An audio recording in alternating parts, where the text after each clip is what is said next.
Welcome to November on Royals, Rebels, and Romantics. I'm so glad you're here. Can you believe it's November already? I'm thrilled you're here to join us with some of our favorite authors and historians to explore the wonderful worlds of history. Sit back and enjoy. Welcome, everyone. I am here with my incredibly patient, I've had some tech issues, my incredibly patient friend and colleague, Sharon Bennett Connolly, who is here to take us into the world of Scotland's medieval queens. And this is a world that we have been misled a little bit about if we are fans of a certain play of Shakespeare's, where his lady, who isn't even given her real name, gives us the idea that Scotland is just in constant turmoil and constant civil wars. And in fact, and we'll get back to this with Sharon in a minute, but um, Macbeth and his wife, who does have a name, actually have a very calm period of time in Scotland. But I'm going to jump into her latest book. We're going to start with Saint Margaret. She has Margaret sort of as both ends of Scotland's medieval queens. And we're going to start with Saint Margaret, who is a figure that we don't know enough about, but who has an absolutely fascinating and international history before she becomes Scotland's Queen Consort. So, Sharon, thank you so much for joining us and for being patient with all of my tech issues to get us started. That's a behind the scenes. You don't all need to hear about that. But thank you, Sharon, for being here. Thank you for having me, Caroline. It's always a pleasure. Well, I'm glad you're still willing to be here. So tell us about Saint Margaret and what she represents in terms of these women in Scotland who don't get enough attention. Well, Saint Margaret, Margaret of Wessex, she is the model for Scotland's medieval queens. You look at all the women after her, and she is the person they model themselves on. She's the standard, and she's a really high standard for them to reach. So, and not all of them do, but she is how she purports herself is just incredible. She's a really influential woman in Scotland. And even before then, her life is a remarkable story that comes from Eastern Europe all the way to Scotland. She was, she wasn't born in England or Scotland. She was born in Hungary. And her father is known as Edward the Exile. He was born in England at the time in the about 10, let me think, 1016, something like that, 1015 or 1016. He was the grandson of Ethelred the Unready and the son of Edmund II Ironside. And when his father died, not necessarily at the hands of Canute, although there is a suggestion that he was murdered while sat on the toilet with a sword or a spear going up into his bowels. But that story is probably later. He had made a deal with he had been at war with Canute, and he and Canute made this deal where whichever one died first, they shared England. Edmund had the south, Canute had the north, and they had this deal where whichever one died first, the other one gets the whole lot. Probably not the most sensible deal to make when with somebody like Canute, who was quite happy to go and murder you, and hence the suggestion that he was killed on the toilet. But when he died, his death basically disinherited his two sons, who were only toddlers at the time, so they weren't likely to be actually able to rule. And Canute wanted them out of the way. So he sent these two little boys over to Sweden, to the King of Sweden, with instructions that he kill them. And it's like the King of Sweden probably thought, actually, killing kids, not my thing. But I can't let Canute get his hands on them or see that I didn't do it. So he sends them further on, and he sends them to the Grand Prince of Kiev, who just happens to be married to the King of Sweden's daughter, to be raised at the court of Kiev. And they grow up to become, they train to be soldiers.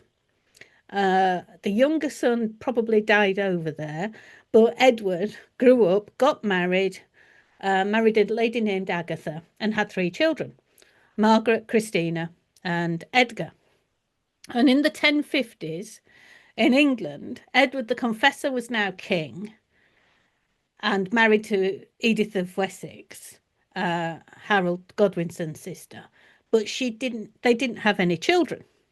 So he was looking about for an heir, and he discovered that Edward the Exile was still alive, and he sent over to Edward and, try and persuade him to come back to England. But Edward's wife Agatha was probably pregnant at the time or had just given birth, and Edward was very reluctant. So it took a little while to persuade him. And in the end, Harold Godwinson was sent over to Hungary to bring Edward the Exile and his family back to England. And he arrived in England in 1057, and a week later, he dropped dead. And this is Whoops. where, yeah. And there's all these stories that it was Harold Godwinson's fault. He obviously had designs on the throne for himself, so he poisoned Edward the Exile as soon as he got to England. I mean, Harold had brought him all the way from Hungary. You'd think he'd have pushed him into a river in Germany rather than wait until he got into England to do it. But Harold gets the blame, and Edward probably just died from the surprise of being back in England after all this time, or sheer melancholy at what was facing him. I don't know. But he left behind his wife Agatha and his three children. His young son, who was still only a baby toddler at the time, was made atheling, and was Edward the Confessor adopted him and groomed him as his heir. And Margaret and Christina were placed in the nunnery at Wilton to continue their education and to be taught how to be English, I suppose, because they've come from Eastern Europe. And everything's fine, if Edgar had grown up. If Edward the Confessor had survived long enough for Edgar to grow up, everything, he would have been King of England. But as it was, in 1066, Edgar's still only about 13 years old. Edward the Confessor dies. Harold Godwinson is chosen as King of England. William the Conqueror doesn't like that idea, comes over and invades and all that kind of thing. Edgar is recognised as king, but is a teenager, and he just can't fight the full force of the Normans. So he grabs his mum and his sisters, and he takes them to safety in Scotland, because the last thing Edgar would want, or his mother would want, is his sisters falling into the hands of the Normans. Margaret of Wessex had the blood of the kings of England in her veins. She was the granddaughter of Edmund Ironside, the great granddaughter of Ethelred II.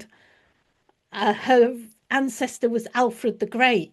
She would have been a prize for the Normans, and William the Conqueror would have been very happy to marry her to somebody who, well, it would have had to be somebody who he trusted explicitly, because she brought her own claim to the English throne. So she was a big bargaining chip. She would have been more than happy to spend her life in a convent in England and just be a nun. And she actually, she more or less said this. But Edgar took her to Scotland to meet Malcolm III, the King of Scots. And he and Malcolm persuaded her to marry Malcolm.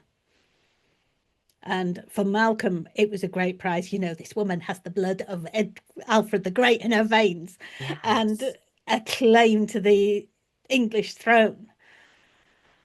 So it was a good deal on Malcolm's side as well.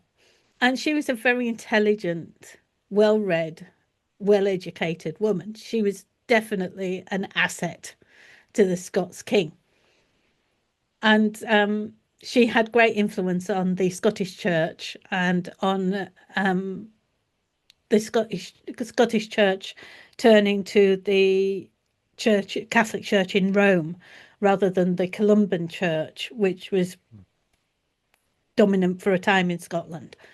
And she actually was the one who persuaded the church that they had to have confession more often than once at Easter and things like that, and set the dates, the days, the 40 days and 40 nights of Lent actually did include Sundays rather than excluding Sundays and things like that. Um, and she had a rather large family. She had something like 5 sons and 2 daughters, and she oversaw their education herself. She corresponded with popes and bishops in Europe, and like I say, she travelled from Hungary as a teenager, so she was old enough to appreciate the different customs and to talk with people throughout Europe, and confident enough once she became queen to carry on doing that. She was definitely an asset to Malcolm III. It seems so interesting that, I mean, Scotland and England are sort of separated, of course, by the water, and they've just been conquered by William in England, and Scotland has this sort of idea, or this image of being so rough and so wild and full of Yes. wars and battles all the time. But you have this incredibly intelligent, educated, sophisticated European, in a lot of ways, woman coming into Mm-hmm. Scotland and being the consort. Yeah.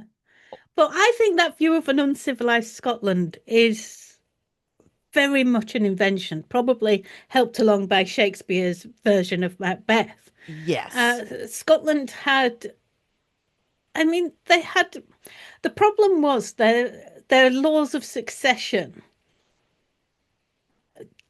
didn't work great for, um, what was, well, you had a lot of people who could be king, which meant you had a lot of people who wanted to be king. The idea in Scottish law, they didn't have an actual minority king until the beginning of the 13th century. Because what they did in Scotland was they had these two lines of the same family, and they were all throne worthy. And it was called Tannist succession. The oldest male surviving member of the family became the next king. So, but the problem with that was that a lot of the kings decided to kill off all the other Yeah. male members of the family except their sons, just to be sure that their sons succeeded or their favourite son succeeded, sort of thing. So it was only after Malcolm, rather after Malcolm the Third's sons, because you still see it in Malcolm when Malcolm the Third dies. It's the oldest son becomes his brother tries to become king because he's the oldest member of the family, and it goes through a few of Malcolm's sons because they're all trying to kill each other. So yeah, we have we do have this image of a rather violent Scotland as a result. Yes, because and that happens. And so you've mentioned Malcolm a couple of times, and I want to do this to segue just a little bit because we just jumped right in. But there's a forward in your book that addresses Malcolm may have sparked some memory, and you mentioned that this idea of Scotland always being at war was not the case, because in fact, when Macbeth was king, and we know Macbeth's reign, I think most of us mainly from Shakespeare's play. I mean, I Yes. just think we don't know the history, at least in the States as well. But the forward of your book starts with someone who with Lady Macbeth and her story, and that's how we get to Malcolm Yes. for Margaret to marry. So tell us a little bit of that. So we started sort of in the middle, and then I just want to take us back with the Mm. idea that there is this very much more sophisticated court than we know. Um, but where does our misconception come from, and what was the real story with the way Malcolm came to the throne and his Yes, well, predecessors? for anybody who knows Shakespeare, Malcolm was the son of Duncan, who is the chap who is supposedly murdered by Macbeth on the instructions of Lady Macbeth. Now, Duncan actually died in battle. He wasn't murdered, he died in battle. So that's one myth just out the window. Lady Macbeth instructing Macbeth to kill Duncan then didn't happen because he died in battle. The one thing that gets me is that Lady Macbeth doesn't even get her name in the book, in Shakespeare. And she is the first woman whose name we actually know, who was a Queen of Scots. And her name was Gruach. She was the Lady Gruach. And she had her own claim to the Scottish throne. She herself was a granddaughter of either Malcolm I or Malcolm II. The lines are fuzzy, but we do know that she had claims to the throne. Or was it Kenneth II? Like I say, the lines are fuzzy, but she had her own claim to the throne, and she was married to Macbeth's rival for the earldom of Moray. And Macbeth actually murdered her husband in a hall burning. I don't feel too sorry for him. He'd actually murdered Macbeth's dad. So it was a revenge killing. And Gruach was out of the hall at the time, thankfully, with her baby son, Lulach. And Macbeth married Gruach and adopted Lulach and raised him as his own, to the extent that he identified Lulach as his successor. So he was, he wasn't just taking on Gruach to upset his rivals. He really, he gave her everything and gave Lulach his hereditary title to be king. And Lulach did, for a few months, succeed Macbeth before he was killed in battle as well. So Gruach and Macbeth, they ruled Scotland. I mean, I'm saying 17 years because that's how long Macbeth ruled Scotland, but we don't know how much of that time Gruach was there because we don't have a date of her death. We know that she became queen, when Macbeth became king, but we don't have a date of her death. So we don't know when exactly she died. And part of me hopes that it was before Macbeth and her son both lost their lives in 1057. I think it was 1057. Might have been 1058 because I forgot to have a look at exactly dates in the 1050s. Good enough. So, yeah. So Gruach and Macbeth seem to have got on very well together. Like I said, Macbeth adopted her son. They even travelled to Rome on a pilgrimage to visit the Pope together, which would actually show you exactly how stable Scotland was at the time. To be able to leave your country for months in order to visit Rome means that it wasn't in the midst of a civil war. It was stable and peaceful. Because, of course, Duncan's sons, Malcolm being the eldest, were sent into exile, and they were raised at the court of possibly their grandfather, Siward of Northumbria. We think he's their grandfather, but we don't exactly know who their mother is. We think she was Siward's daughter, but there's questions about her name and things like that. And it's, like I said, we have to remember this is 1,000 years ago. So yes, information does get sketchy. Yes. So for a time, they were at peace. And yes, it was only right at the end of Macbeth's reign that Malcolm had grown up enough to actually challenge Macbeth for the throne. And for a while, even then, Macbeth still held on. Malcolm was given lands in southern Scotland, and then he pushed further in, and Macbeth was eventually killed in battle, and then Lulach became king. But he was killed in battle, and Malcolm managed to take the throne. So, but it's funny that you have this image of Gruach from Macbeth where she's this scheming, manipulative woman.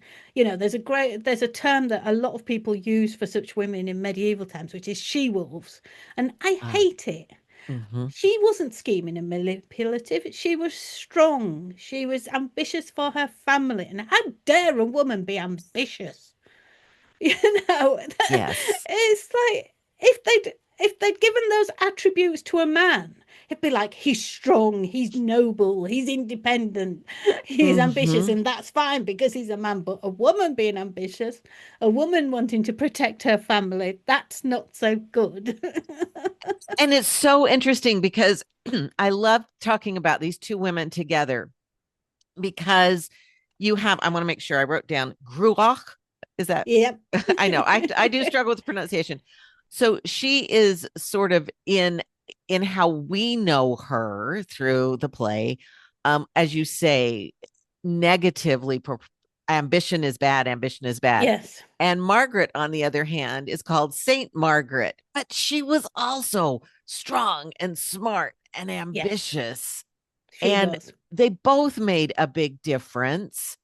And Mm, yet they're portrayed very differently mm, because of the way other people talk about them. And so that's one of the things I love about this book is it introduces us the best we can with records that we don't know exactly what year somebody was born or what year they died or whatever, but mm. we get this sense of the woman, not the Yes. way layers of legend have been attributed Mm. to the women.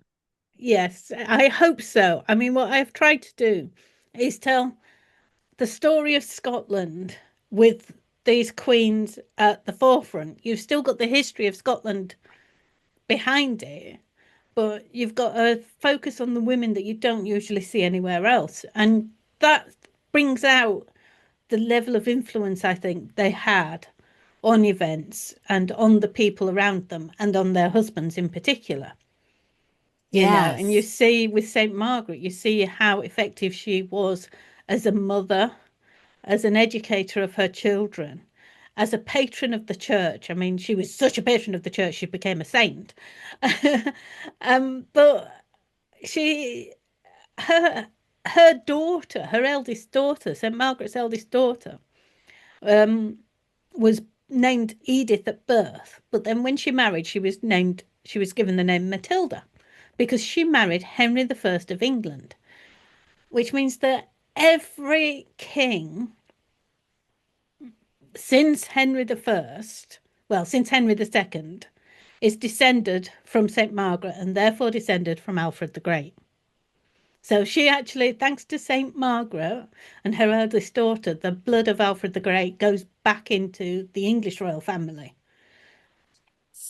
And isn't that fascinating because we forget that it was through these women that this happens. Yes. I mean, it's just fine to say, oh, yeah, the blood goes all the way back. But Mm, we're usually hearing about Henry the First and Henry the Second, yeah. not the way they get that blood back into Mm, their line. And yes, so exactly. it is really important. And you can see that Margaret and Ruach, even though her name's harder for me to say, they both had influence. They both had some ambition for their family and had influence with their husband and were important to the way things turned out. And Yes, yet definitely. history deems one of them a saint and Shakespeare deems the other one um sort of a maniac in some ways. Yeah, yeah. I mean, he even has her going mad, the poor woman, and it's like that Yes. didn't happen. That didn't happen But either.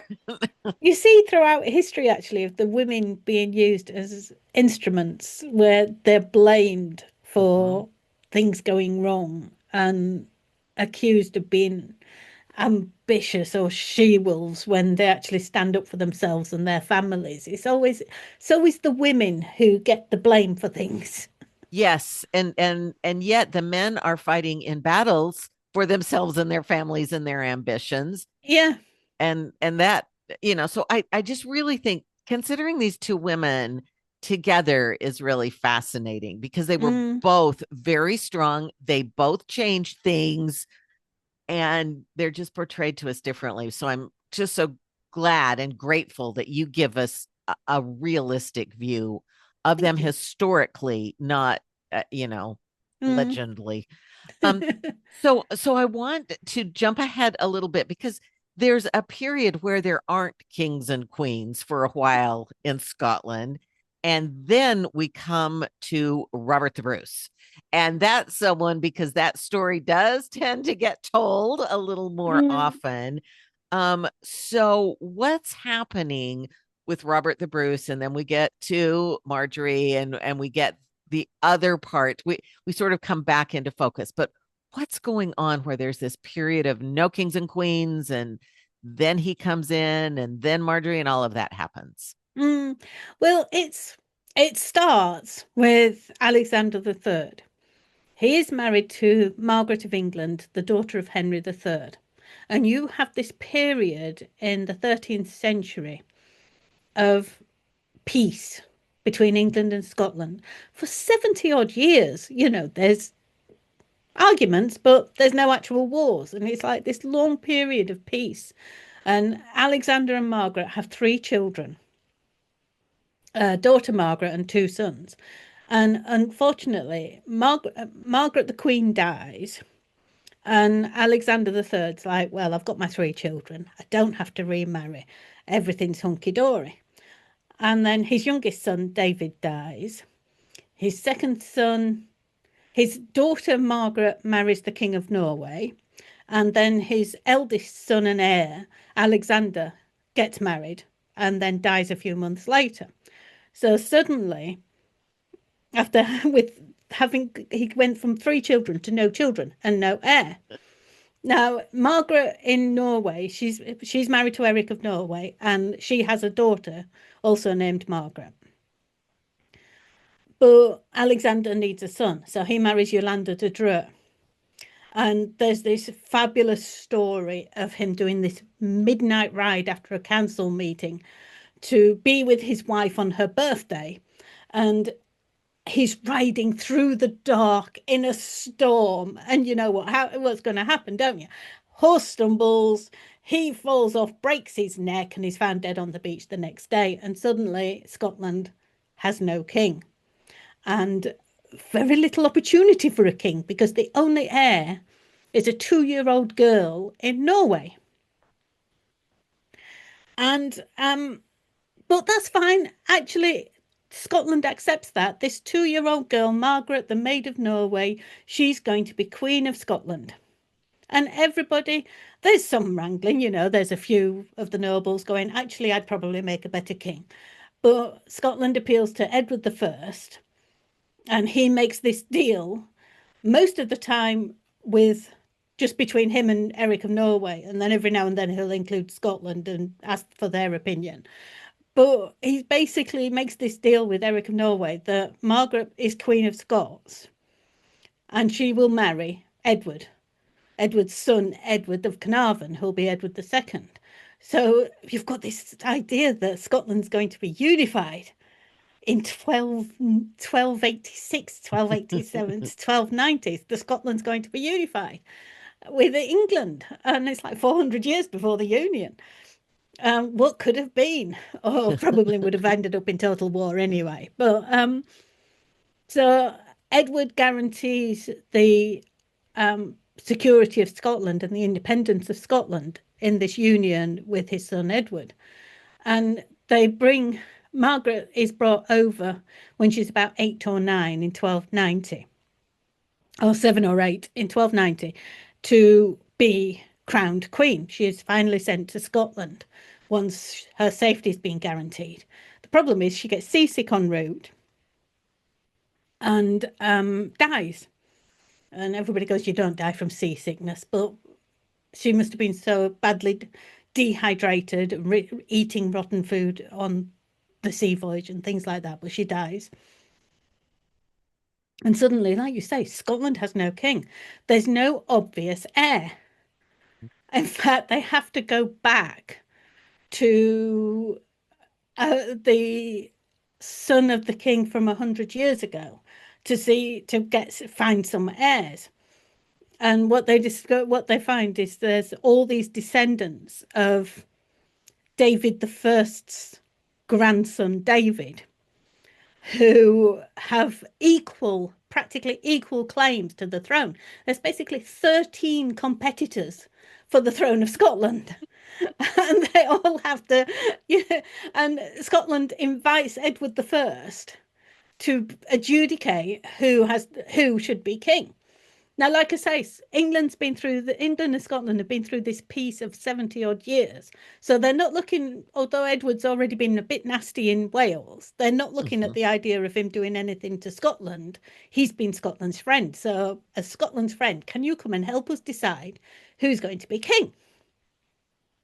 And there's this idea, it's got all these competitors, people just throw their hats in the ring, basically. And there's 13 are named, and there's a few others who fall off right at the beginning. But in the end, it comes down to two men, John Balliol and Robert Bruce, fifth Lord of Annandale. Now, John Balliol is descended from the eldest daughter of David of Huntingdon, who was the grandson of David the First. But he's her grandson, whereas Robert Bruce is the son of David's second daughter. So although she was the second daughter, he's actually technically closer to the crown because he's one generation nearer. But Edward the First decides, no, we'll go with primogeniture, generation by generation. So he gives it to John Balliol, which I think technically is actually the right call. Uh, but the problem is, Edward's got a taste for having this influence over Scotland. Yes. And he's also created John Balliol as king. And when Balliol starts exerting his independence and not doing exactly what Edward wants him to do, Edward takes an army into Scotland and dethrones him. And suddenly you have this period from 1296 when Balliol's dethroned to 1306 where, like you said, there's no king in Scotland. Edward's decided he's going to rule from England. The Scots don't like that idea. You've got William Wallace fighting to put John Balliol back on the throne. Robert the Bruce, his grandson, takes up the mantle and keeps changing sides. 1 minute is with Edward, 1 minute is with Scotland. He's looking for what's in his best interests. But eventually he does pick a side and he picks Scotland, but not John Balliol. He wants Scotland for himself. He's got his own claim to the throne. So he pursues that. And in 1306, he meets at the church in Dumfries with a chap named John Comyn, who is a cousin of John Balliol and fighting to put John Balliol on the throne. Unfortunately, words are exchanged and probably stabby knives are exchanged because Robert Bruce comes out of it, but John Comyn stays in the church dead. And Robert the Bruce is like, they're going to excommunicate me because you can't kill people in a church. The church does not look favourably on you killing people in a church. So he races to Scotland, to Scone Abbey, to get crowned with his wife Elizabeth de Burgh. They're both crowned at Scone Abbey on March 25th, 1306. So, and then after that, he does get excommunicated, but he's king by that point, and Elizabeth de Burgh is queen. But that you think, oh, great, that's it now. They can sit back and relax. But no, the next 8 years are spent trying to establish himself as king. Not just against the King of England, but against the Scots supporters of John Balliol as well. So Scotland is very much riven. Unfortunately, just a few months after his coronation, he sends his wife and daughter and sisters further north to hopefully probably take a ship for, oh, heck. Sorry. My mum phoning. Oh. I turned my phone down. So yeah, he sends his wife and daughter north, hoping they'll take a ship to Norway and safety.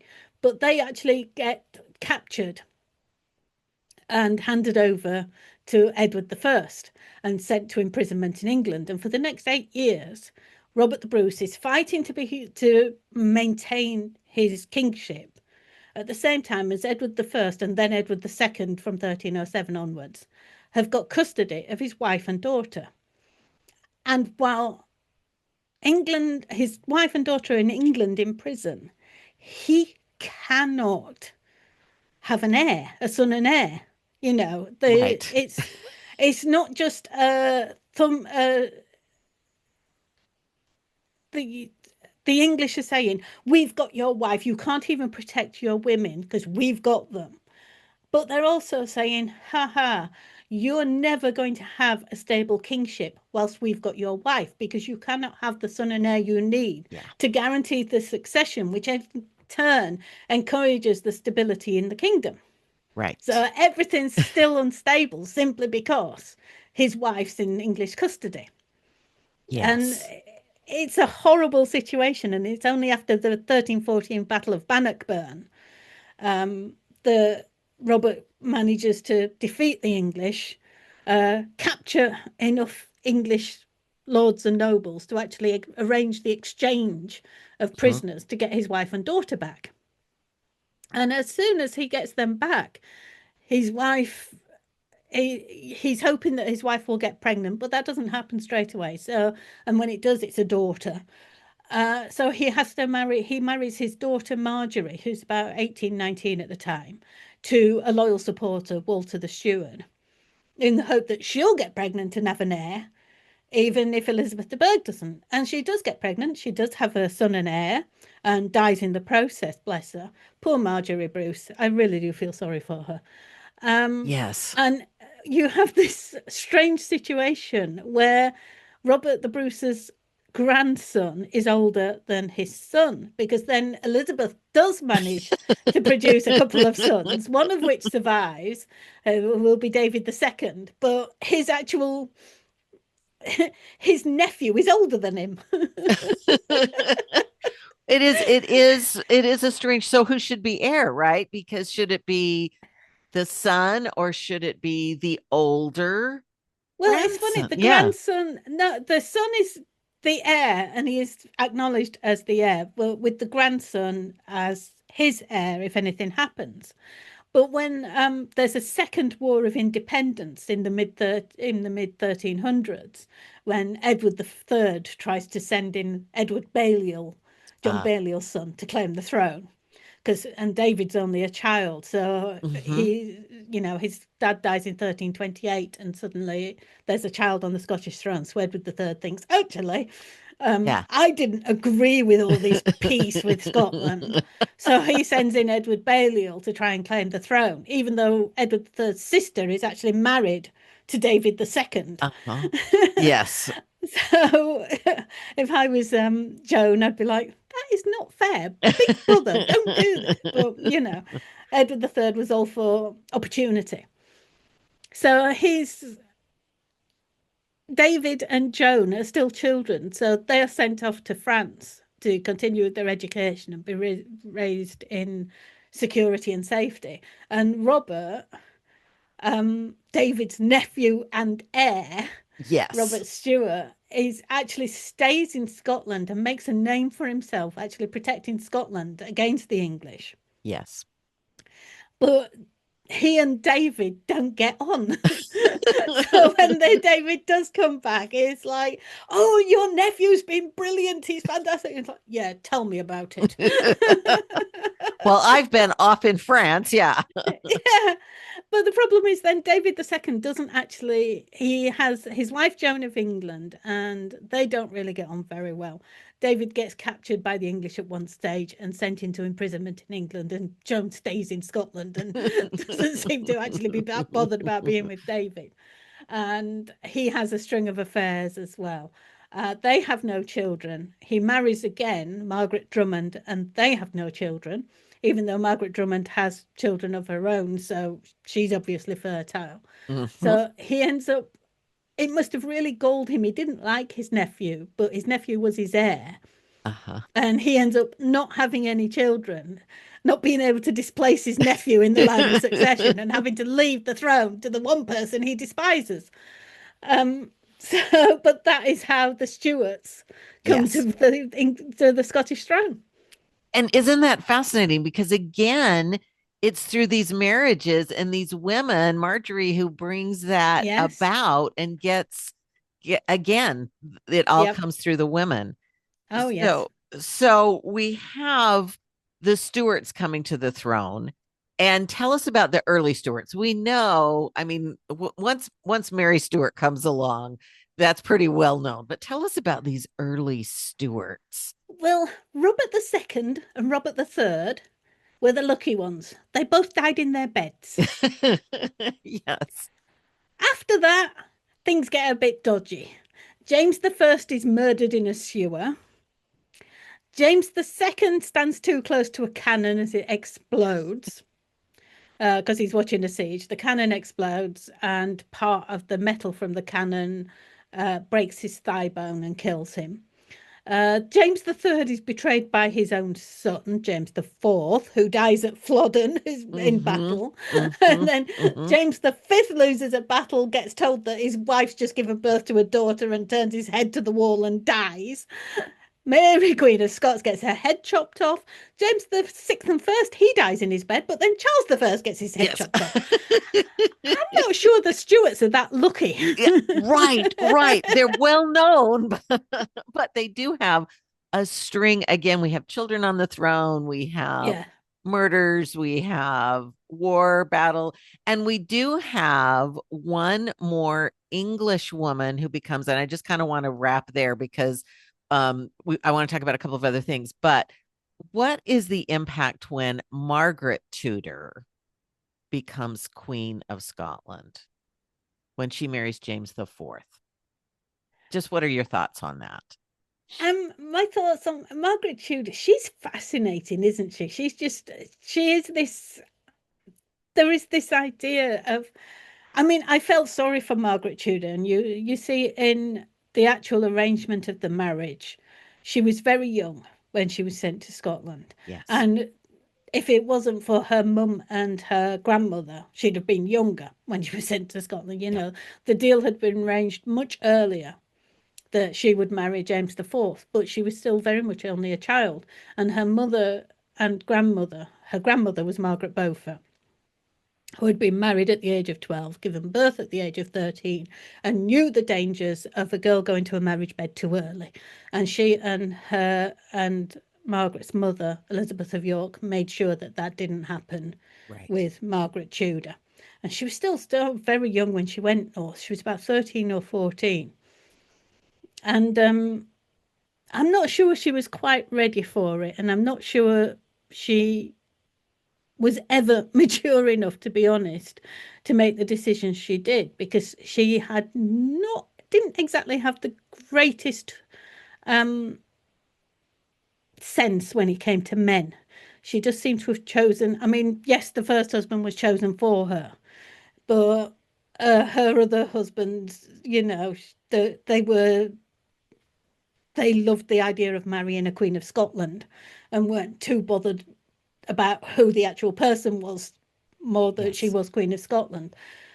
So I don't think she was actually equipped to do the job she was given. And I think the thing is with the earlier Scottish queens and with I'm writing a book at the minute, editing a book on the English princesses, the Right. princesses of the early and later Middle Ages. And what I found with them is these girls were brought up and educated and trained to be diplomats from very early stages. They knew they were going to be married into foreign lands and to be a connection between England and whoever they married. But I think somewhere along the way, I think Margaret Tudor's education, probably because of, the way they focused on Arthur's marriage with Catherine of Aragon. They seem to have neglected what they should have been teaching Margaret Tudor Mm. about choosing the right men and putting her country and her son first. Or maybe she was just a girl who was too young and thought that she had a right to be happy. You know what Yeah. I mean? And she just didn't choose the right husbands who could actually help her. Right. So after her royal husband, who was chosen, as you said, chosen for her, dies and she's in this vulnerable position, that royal upbringing, that preparation to be the mother of the next monarch just kind of Yeah. falls apart a little bit. Yeah, I don't think she was actually she was given a training to be a wife and a queen. But Hmm. no, I mean the world was changing as well. This was Renaissance was coming into place and things. So, but she didn't Scotland had this rule with queens. They could be regents for their son, but only if they promised never to marry again. Because Right. the Scottish nobles didn't want another Scottish noble ruling over them. They were happy for a king to do it. They were Yes. happy for a queen consort to do it if she was as regent, as long as she was single. But if she Yes. married another man from Scotland, that was frowned upon. And you see it throughout. James the First's wife, Joan Beaufort, married John Stuart and was from that moment on, it was like, well, you can't be regent, you can't look after your children then, because that's Yeah. too much power. And you have the same with Margaret and her husband. And it's just unfortunate that these women are married so young that they don't Yes. actually get an experience of life as a wife and of the personalities and ambitions of men before they're widowed. Because the one thing you can guarantee in Scottish Stuart history is that the Queen is going to be widowed early. Yes. Not many of them were outlived by their husbands. In fact, I think Margaret of Denmark was one of the few who was, which was James the Fourth's mother. Yeah. Yes. It goes back a long time. So you're right. These women are not prepared to for that regent role that was Mm, so common. Um yeah, it's just you just think, look, you're sending her to Scotland. She's going to be regent. there's a pattern here. Yeah, Yes. 99.99999% sure she'll make a be a regent. So let's talk to her about that. Yeah. They don't. All right. So tell us, you alluded to another book you're working on. Tell us about that. Just give us a clue and a little hint. Well, it was you say one book. It started off as one book. Ah. It was supposed to be a book about the princesses of England from the Norman conquest to the Wars of the Roses. And I turned it in at something like 143,000 words. And my Ooh. editor at Pen and Sword went, ooh, I don't think we could do that. That's rather long. And I'm like, I know, but there's so many of them. And she said, well, actually, rather than cutting 20,000 words out, because just so your listeners know, usually they want 95,000. And Hmm. I'd gone, 50,000 over Quite a what bit they'd beyond. Yeah. wanted. She said, rather than cutting thousands out, she said, why don't we turn it into two books? And I was Okay. like, yes, please. I'd actually suggested that when I first suggested the book. But at the time it was like, no, we'll just want one book. But she said, turn it into two books. So it's Okay. Princesses of the Early Middle Ages and Princesses of the Later Middle Ages. And they'll Okay. both be out next year, about 6 months apart. Okay. And I'm just editing the early Middle Ages one now, which is basically, and it was great that we split it in two because I was there thinking, well, then I start at 1066 and I've done it from the Norman conquest, but I can go back just a little bit now and put King Harold's daughters in as well. Oh, So it good. starts with Okay. Harold's daughters rather than William's daughters and goes all the way through to this one stops at the daughters of King John.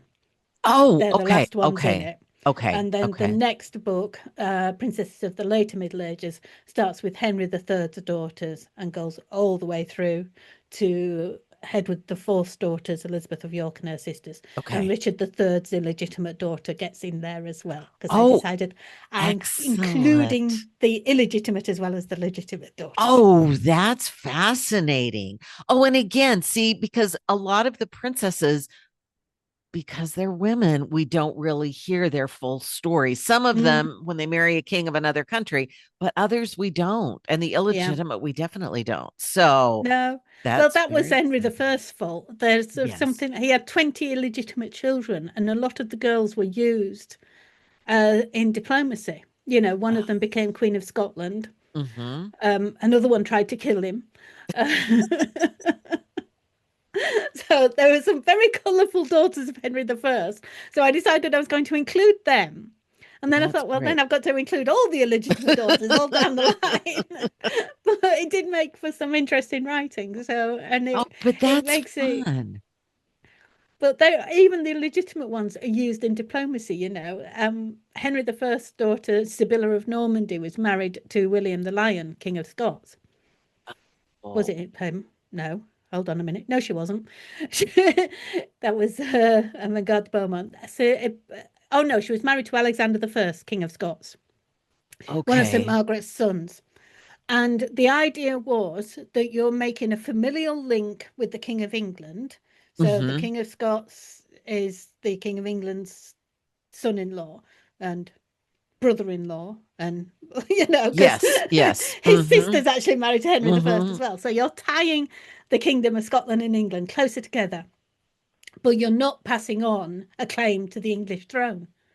Oh, okay. So Because being illegitimate, Sibylla had no claim to the English throne, but okay. the familial claim So was family there. ties, but not Yeah, legitimacy. but no Oh, politics. So it was quite, and Henry the First used that to great advantage with these illegitimate daughters. He married them to lords who were on the borders of Normandy and okay. things, and to Mm-hmm. keep his borders secure, he used his daughters in diplomacy.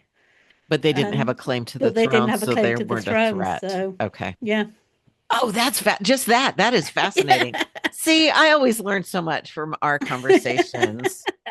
So, okay, so tell us about um where we can follow you as we wait for these books to come out next year. So they'll both be out next year, but where can Hmm. we follow you in the meanwhile? I'm on Facebook, Yeah. Sharon Bennett Connolly, and my website, historyoftheinterestingbits.com. I'm on Twitter as the History Bits, uh, Threads as Sharon Bennett Connolly, Instagram as Sharon Bennett Connolly, and where else? Blue Sky, Okay. LinkedIn. And I have Okay. my own website, historyoftheinterestingbits.com. And Yes. I also co host a podcast called A Slice of Medieval. Okay. Well, we'll have links to all of that in the show notes. I'm just making notes. I know all these things, but it's good for me to remind myself. Well, Thank you. Sharon, thank you Oh, like so one much. last Oh, thing. Can I yes, yes, just say yes. to your listeners, Yes.